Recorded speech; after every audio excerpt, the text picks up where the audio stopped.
Welcome to Engaging ESG, where we consider, challenge, and celebrate the evolving world of environmental, social, and governance communications, all in an increasingly complex landscape. I'm Jennifer Owens, marketing executive and consultant. And I'm Katie Callens, Global Head of Sustainability at Adobe.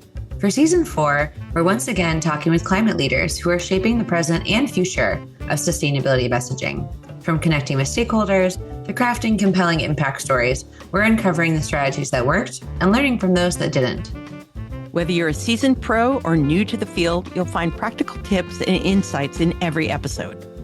And whether you're working on your first sustainability report or reimagining your organization's climate narrative, these conversations will help you navigate the complexities of ESG communications. Let's get started.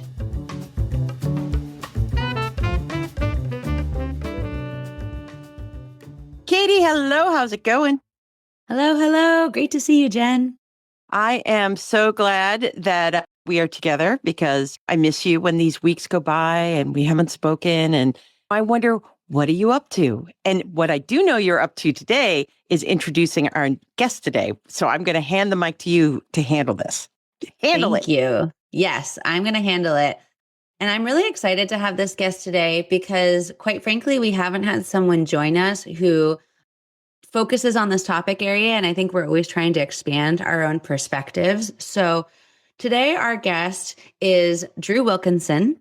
He is a sustainability communicator, culture builder, founder of the Climate Leadership Collective. Drew helps organizations make sustainability part of everyone's job, from long-term behavior change to internal campaigns and narrative strategy. He's also a LinkedIn learning instructor. And I have just had so much fun working with Drew. We've done sessions at GreenBiz together. We've talked about the inner workings of employee engagement. And so welcome, Drew, to Engaging ESG. Happy to have you.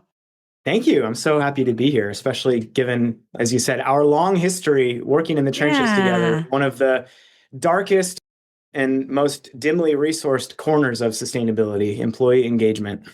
Yes. And one that I think continuously gets reinvented or people have it put on their plate, right? And then they're like, oh, has anyone thought about this ever?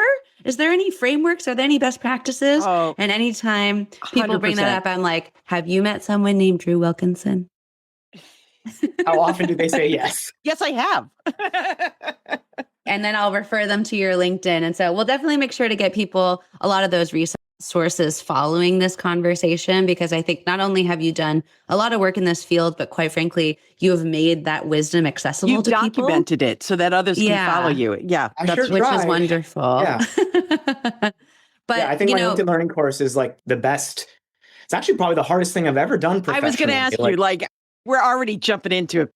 How much work went into that LinkedIn learning course? I mean, a ton. Like I said, I think it's probably the hardest thing I've ever done professionally. Taking essentially, in my case, 10 years of lived experience, hard earned, by the way.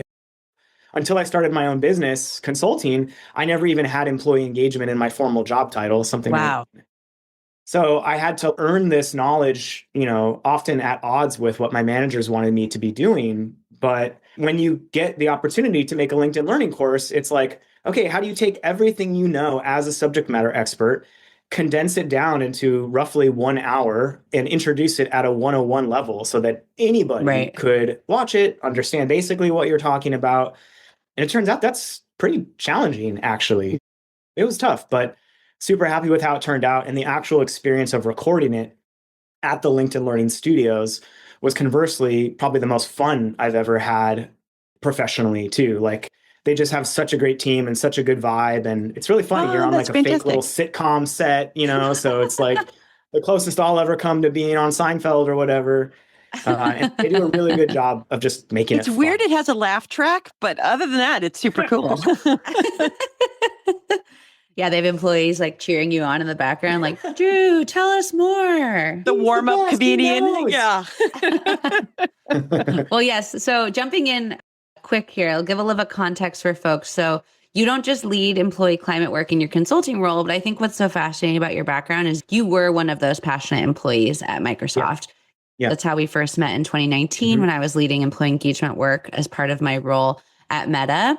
And as noted by this LinkedIn learning course, like you have a natural ability to teach, a natural ability to educate folks. So maybe we can start off for folks who are listening to the podcast that are CSOs, comms professionals who maybe don't have as much of a background in thinking about employees as a core audience for sustainability work. How do you think about employees as kind of a key target market? How do you kind of get people into this headspace that you live in every day? Yeah, great question.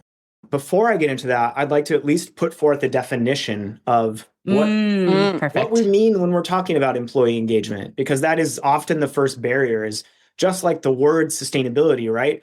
If you just say that, people have their own definitions, their own associations. Some people go to recycling, some people go to carbon reduction and removal. And it's the same thing for employee engagement. Now, it's not a new discipline at all, right? It's something that HR professionals have been doing for decades, right? Which is to just increase productivity, loyalty, and employee experience in a way that helps you attract and retain talent, right? You want to have a good culture if you want to keep being able to do that. So that's not new at all. But what is new is doing it explicitly for sustainability. And so I looked high and low for many years and never found a definition for that. So I just made one up that I thought made sense. And so when we say employee engagement in the context of the rest of the conversation, just to be clear, what we mean is actions to increase employee participation in a company's environmental sustainability efforts. Sounds simple, but again, if we don't lay out the table stakes and clarify exactly what we're talking about, people are free to wander to their own conclusion. It's not just about learning more about the topic or finding others it's actually having impact on the company itself. It's creating pathways where no matter what your knowledge level, no matter what your experience level with sustainability, no matter what your job function or your job title, you have the opportunity to actually positively contribute to the company's overall sustainability efforts. So the education is the first piece of that, but it's not just about giving people climate literacy and then going, job well done, you took your training. It's about creating those pathways so that every single person is thinking that sustainability is part of their job. It's culture shift. So, but I still get a badge, right? I still get a badge. Yeah. You always, the Credly badges, we're all in it for the t-shirts and the badges. Exactly. We love the swag. So anyways, I feel like I might have meandered. If you want to re-ask the original question. No, that's great. I think it's really good to define it. And it's also reminds me of a topic that we cover a lot in these conversations, but also just more broadly in the industry is like, for sustainability to be successful, it has to be decentralized. It has to be built into the companies. And I think the blind spot that you're bringing up right now is that folks often think about this in terms of embedding it into functions, which is great in theory, but also you need people willing to do that work in functions. And so what I hear you alluding to the fact is like having employees who are passionate and want to be part of this work and not just take a training can marry some of that initial interest and also the true business need. 100%. And like, if you look at, well, there's two things, right? Even in the best case scenarios, as far as I can tell, and I'm out there trying to find data for this all the time, even in the best case scenarios where companies are really serious about sustainability and are really putting their money where their mouth is, they have large teams and money and resources. Even in those cases, the total number of people that work on sustainability is almost always less than 1% of the overall workforce. Right. And so you don't have to be a climate scientist to see that like that doesn't scale and that doesn't add up. And so there's an enormous missing opportunity to get that other 99 point whatever percent of your workforce engaged in a meaningful way. And then the other thing is that those sustainability professionals, and Katie, I'll watch your facial expression here to see how true this is for you. And sorry, listeners, you can't see it, but I'll report back live what happens. Those sustainability professionals are chronically under-resourced, chronically under-influenced. They're begging, they're pleading, they're asking nicely. They're trying so hard to get the different facets of their business to make the changes that are required for them to hit their targets. But they're really, really struggling. I've yet to meet a sustainability professional when asked, do you have the resources needed to be successful in your mandate at your company? What would you, I don't want to put anyone on blast. I've not met anybody who says yes to that yet. And so, I think that's an open secret for sure. Yeah. So there's that part of it. But then if you actually look at the function of what these tiny, under-resourced, heroic sustainability teams are doing, what is their actual day-to-day job? Well, you probably have someone looking at carbon. You have someone looking at water. You have somebody looking at waste, all of those things. They are so deep in the weeds trying to get their arms around measuring and ultimately reducing those problems. They are just not even thinking about how do software engineers write green code to reduce energy usage? How do project managers integrate sustainable principles into their day-to-day work? How does our sales team have conversations with customers? You know what I mean? Like they're just not even scoped to look at that. So it's one about getting what is already probably a free resource, right? These people already work at your company. A significant portion of them are deeply concerned about climate change and probably in the current professional environment, struggling with purpose. And so they're there, they're ready, they're willing, they're enthusiastic, they're hungry, they desperately want to use some piece of their professional energy to tackle climate change. And they're going to be able to look at this problem from completely different angles than what your average sustainability professional is even like thinking about or doing. And so from that, and especially from my experience at Microsoft, you see some unbelievably cool out of the box innovative ideas about how you can make this kind of what's become a rallying cry for an entire generation of workers, right? Every job is a climate job.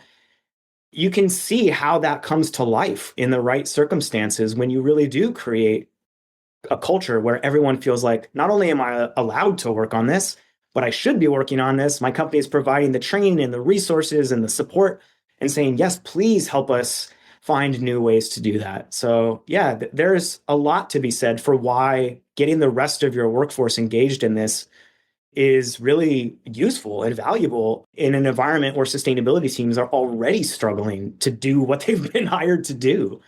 For sure. And I've heard from us former, because there's a lot of former CSOs right now, and current, talking about the power of the employee base to keep the topic going, even as leadership fades on its external facing communication about it. So tell me, as the guy who's sitting in the middle of all this, what the Climate Leadership Collective is doing. Like, what's the work that you're doing?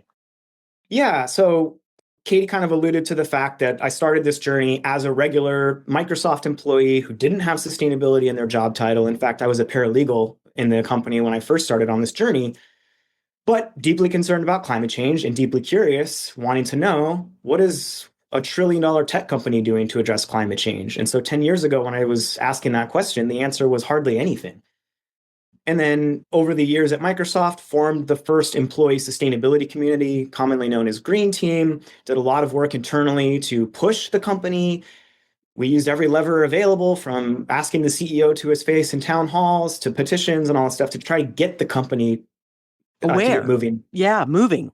Yeah, do something. You have an enormous opportunity, and I think we argued successfully an enormous responsibility as one of the most influential, powerful, well-resourced corporations in the history of the world. There's a lot that you could be doing for climate change. And thankfully, Microsoft agreed. And so we all know now that Microsoft is widely considered to be a sort of corporate leader when it comes to sustainability. 100%. And once they made those commitments in 2020, there was this really incredible period that felt like a renaissance of sorts, where I was there for 3 more years before I too got the inevitable tech worker layoff, where the company was getting serious, the resources were flowing, and the enthusiasm from employees was there. And so there was just this amazing 3-year period where everything was like firing on all cylinders, and you had top-down mandate meeting, bottom-up grassroots enthusiasm and all of that. And so after I got laid off, I was convinced that this is the future of sustainability work. Because again, even in the best case scenarios, less than 1% of your whole workforce working on climate change, it does not scale. It simply does not. And that's to say nothing about our colleagues in the industry who are doing heroic work. But like, I think they would all agree that it's going to take a lot more resourcing to actually hit these targets. Right. And so when I thought about what should I do next, what does the environmental movement need from me? What can I uniquely provide, right? Like I could have gotten another job in employee engagement at some company and gone really deep and tried to do it again at one company, but that doesn't scale. And so I decided to start my own consulting business, the Climate Leadership Collective, in order to run this experiment on a much grander scale and figure out how much of what successfully worked at Microsoft, this making sustainability part of everybody's job, moving sustainability away from a thing that one tiny team does to a cultural value that everybody feels empowered to contribute to. how does that look in other companies, other industries, And so I've been on a journey for the last 3 years trying to figure out the answers to that question. And so as a consultant, I work top down with companies, mostly sustainability teams and CSOs, to help them use what they have to engage the rest of their workforce so they can unlock that incredible innovation. And as you mentioned, Jen, like support for why they deserve to still exist and get money and all of that stuff, especially in a moment where many companies are We've gone from the Renaissance to the sustainability Dark initiatives Ages. and jobs. Yeah. But also I work with bottom-up employees to show them, hey, listen, your company may not initiate this in a top-down way. You can initiate it in a bottom-up way. But the secret sauce is when both things are happening in parallel. And sadly, I don't actually see that very often. Yeah. I think it's an important note that there's a lot of white space for this work to happen, right? Very few people in the space at the companies. And I'll just speak as my experience from Adobe. Like, I'm getting people all the time reaching out to me saying like, hey, I'd love to work on sustainability more. And there also needs to be an element of self-direction, which I think you're alluding to as well, Drew. And sustainability within companies is one of these unique functions where in an ideal world, it's decentralized, it's being run by a bunch of different teams. And so individuals coming to me or other CSOs asking, hey, how can I be part of this solution? It definitely lands so much better if folks can say, and I have this idea for an efficiency project. And I have this idea of my particular view into product development, right? Because we know as CSOs, we do not have insights into the development of XYZ different products. And so it is also that piece around the superpower of that employee and getting to really utilize that for maybe these big picture ends that we are focused on in terms of strategy. Yep, 100%. And so with that said, this episode is airing in spring 2026. And I was just listening to the podcast this morning about the really challenging job market. I would love to get your take on the unique value prop of this work right now with the way that people are feeling more nervous about layoffs and jobs. And also, I think the opportunity to work in sustainability can also be seen as a way of growing your career, of adding new skill sets. And so when you're counseling people in this kind of news and tough external operating environment, I'm wondering how that's shifting because you've been doing this work, as you noted, for quite a long time. Yeah. I mean, look, it's not a secret that these are extremely challenging conditions to be doing this work in. I just ran the numbers before our call, and since about 3 years ago, when this first wave of especially tech, but broader layoffs started, coincidentally, when generative AI became the hot new thing, we're north of 500,000 layoffs in tech alone.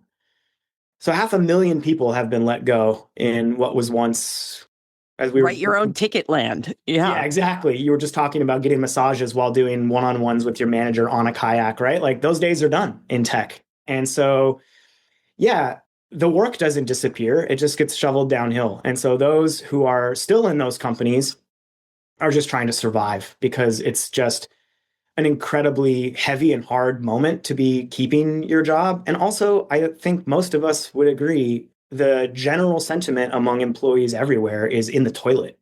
Morale is at a low. Like you can only lay off wave after wave of people for so long before people feel like extremely demoralized, to say the least. So first, I want to acknowledge these are very challenging conditions to do that in, because most of what we're talking about for employees getting involved in sustainability stuff is off the side of your desk. It's an extra. It's a volunteer thing that you're doing on top of. And right now, there's not a lot of room for on top of. So definitely want to acknowledge the challenge there. And likewise for sustainability teams. A couple of years ago, when it was like talking to them, hey, you should be engaging your employees. They're like, that's a nice idea. We don't have anyone to do that. Now, when you say it, they're like, oh, that's cute. When, and with what, with what support? So all I have to say, these are challenging conditions. However, there is a really beautiful opportunity in this moment, because if companies care at all about their employee morale, giving employees the opportunity to, as Katie said, grow your professional skill set, which can open new doors for your career. And for sustainability work is unique, I think, because I don't want to dunk on some random profession, but I'll just throw one out there. Like, I don't think that many people wake up and go, my life's passion is cybersecurity or whatever. You know what I mean? Like, sustainability is unique in the sense that Cue the letters written into the pod. Hey, I do love, no shade, but like what I'm trying to say is that people are motivated to work on sustainability for a different set of reasons than they are for a lot of other professional things, namely existential dread. And that's powerful. And so people are still feeling that, even though they're being crushed by low morale and heavy workloads and all of that stuff. You still look outside and see wildfire smoke, whatever. Like people, we're all feeling that. We're all living in that, even if it's not the priority right now. And morale is low for all the obvious reasons that we just talked about. And so there is a really good opportunity at the moment to improve employee morale by giving people those pathways to connect their passion with their purpose in a professional setting in a way that maybe they haven't been able to do before. And the other thing I'll say is, having been in the game for over 10 years, it has been really amazing and encouraging to see. I would say, like roughly 5 years ago, I never even heard the phrase climate job. Did either of you? When do you remember that phrase kind of coming into the lexicon? Right. I mean, Katie did. Yeah, I mean, I think both of us were very influenced by Drawdown, which was the first folks, I think, to coin that every job Jamie is a climate job. Yeah. But I do think this idea that sustainability is a profession that only folks with XYZ experience and schooling like has grown, as also we've been seeing the need to scale it. And so it is interesting, like oftentimes, right, we'll describe the work of CSOs as like, sometimes my job as like internal community organizing, where I'm trying to get a lot of folks into this work and seeing climate as part of their jobs. And Drew, I think what you're referencing also around bringing in broader employees is making it a little bit more real for folks. How do you take this big existential dread and say, you know, there is work that you are doing every day that could contribute to positive outcomes, such that you can actually regain a little bit of feeling of agency and control over your life, which is huge right now. Yeah. Well, one of the worst parts of living through the climate crisis is feeling powerless. Yes. Right? Yeah. Like, what could any one person possibly do about an entire planet's atmosphere? Like, that is the definition of powerless. And we're not powerless, of course. We've been conditioned to think that way, and that's partially by design. But when you can give people a way to funnel some of their professional energy into addressing that, because lots of people do it personally, from what they buy, what they eat, how long they shower, all that, how they move around the world, all that stuff, how they conduct themselves politically, how they vote, all of those things. The professional sphere remains, I think, one of the most important places for people to be funneling some of that energy into addressing climate change, because there's this weird inverse relationship between influence and impact when you think about those three spheres of personal sustainability action, professional, and political, right? Like in the personal sphere, you have high agency. I can take way shorter showers and switch to Beyond Burgers. But I think most of us know that the relative impact of individual consumer choices is actually pretty small. Not to say it doesn't matter, but it's not what's going to move the needle. And then likewise, at the other end of the spectrum, politically speaking, right? Like, governments create the rules that society operates in. Those are the conditions that change systems, which is ultimately what addressing climate change is all about. You have very little influence in a system like that. But when you can get influence, you have a massive impact.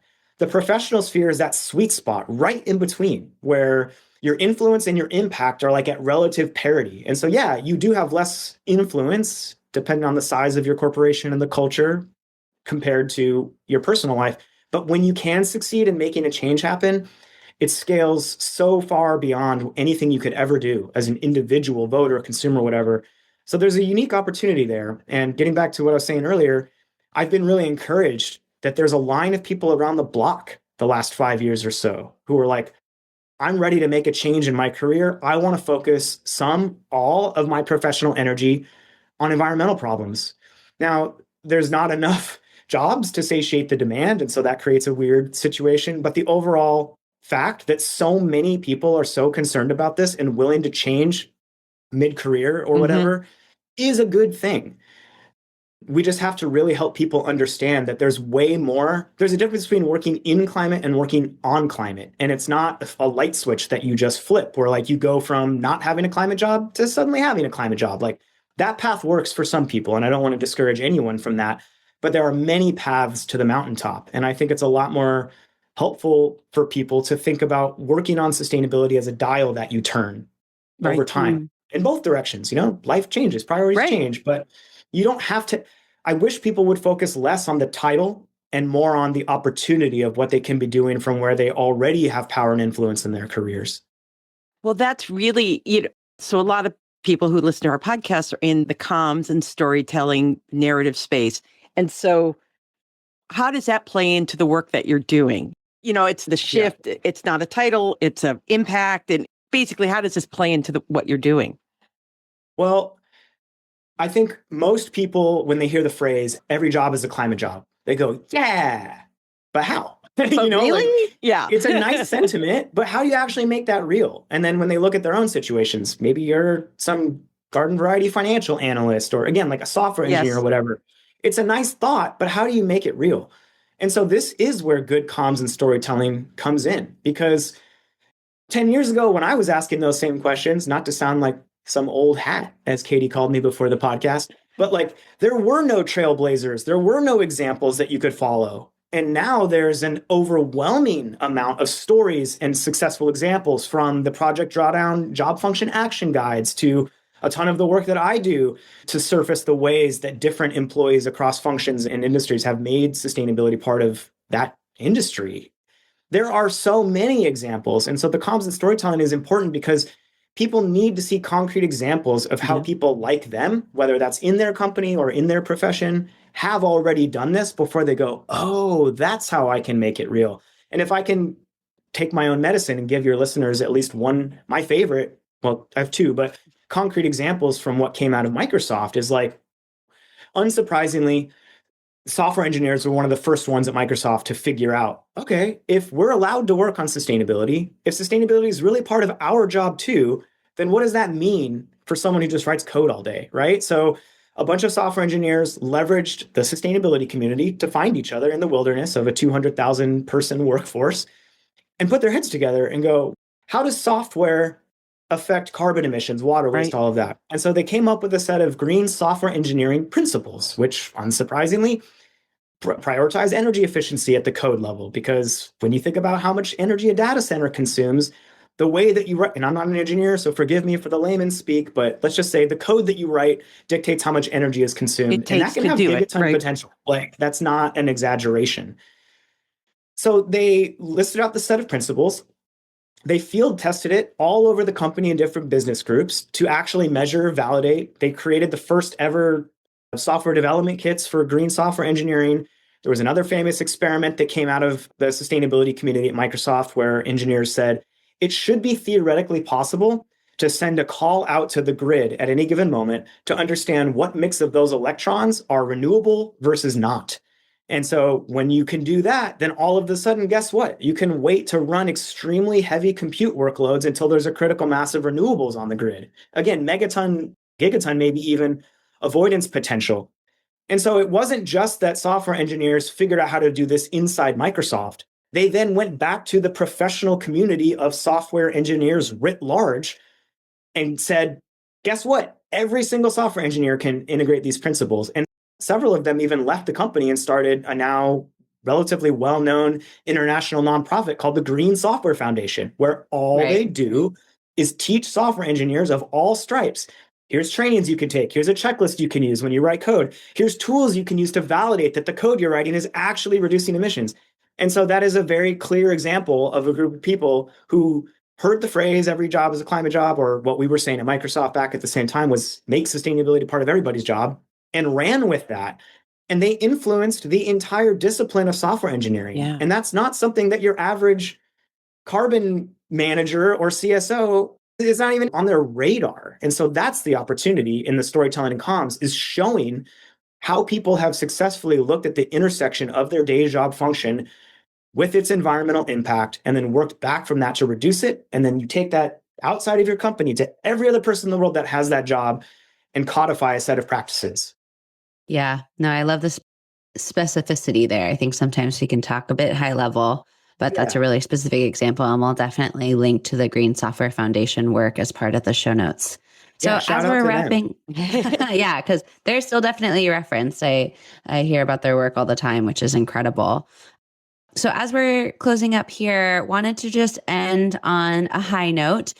This work can be intense. Behavior change takes a lot of energy. So we'd love to end, Drew, by hearing a little bit about how you stay recharged and grounded in this work. I hear maybe you might even be going for a bike ride later today. Yeah, definitely time outside, off screens, all of that good stuff. Well, a couple of things.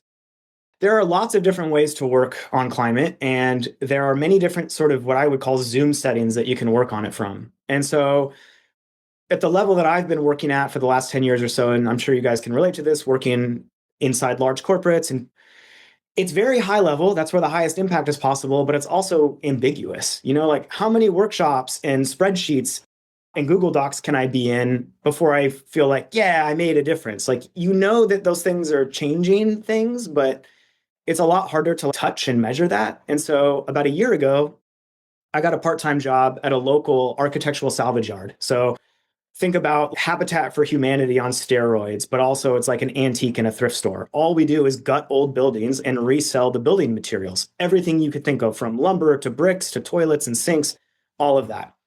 And so that has been really refilling my cup, because I have been feeling a little burned out on the big picture employee Sheets. level. Yep.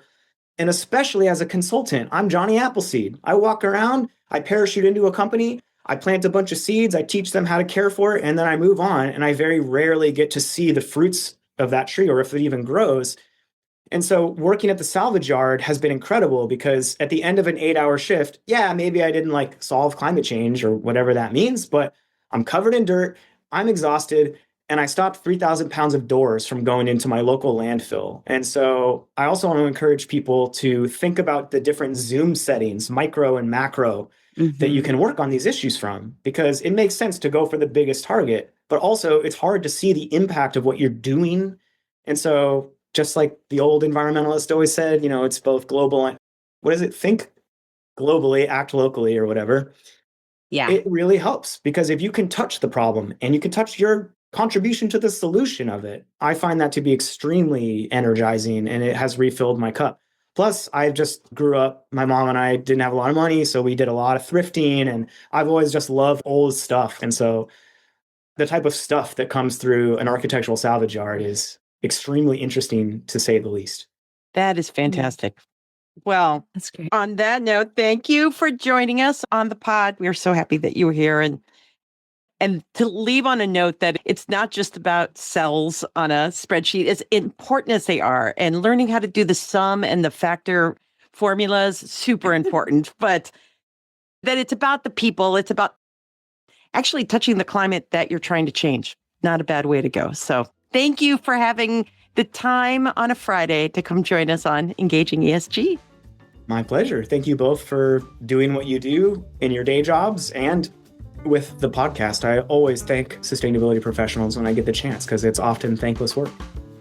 Thank you for joining us on Engaging ESG. Have a question for us to consider or a strategy you'd like us to cover? Email us today at engagingesg@gmail.com. Please remember to rate, review, and subscribe to Engaging ESG today. It helps us grow, and even better, be sure to share the podcast with your favorite sustainability, diversity, or social impact colleague. And until next time, keep engaging.